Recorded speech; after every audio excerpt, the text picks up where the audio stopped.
Черният петък стана много популярен, но чували ли сте за черният четвъртък? О, харесвам черен петък. Мога да си купя неща, които съм чакал и много ефтино. Но понякога това е проблем.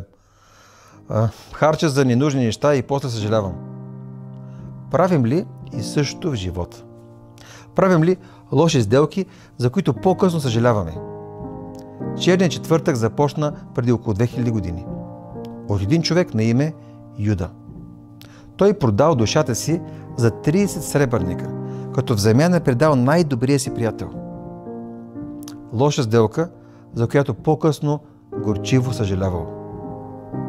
Историята в Библията разказва, че когато Юда видял, че Исус Христос е осъден на смърт заради неговото приятелство, той казал: съгреших, като предадох невинна кръв.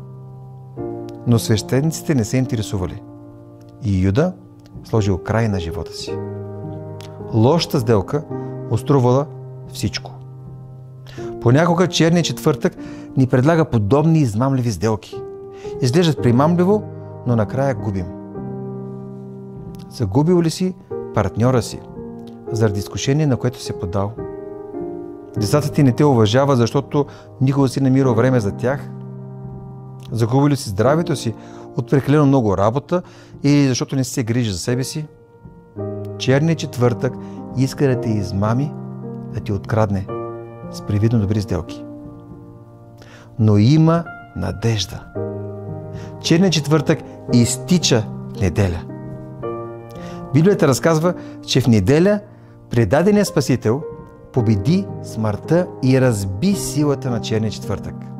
И той е тук, за да даде надежда и на теб в страниците на Библията. Може би в този празничен сезон е време да преосмислим приоритетите си. Време е да спрем да позволяваме на черния четвъртък да ни краде.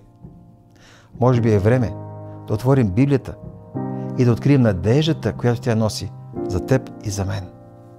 Ако нямате Библия или ви е трудно да започнете, оставете коментар, с радост ще ви помогна. Весели празници!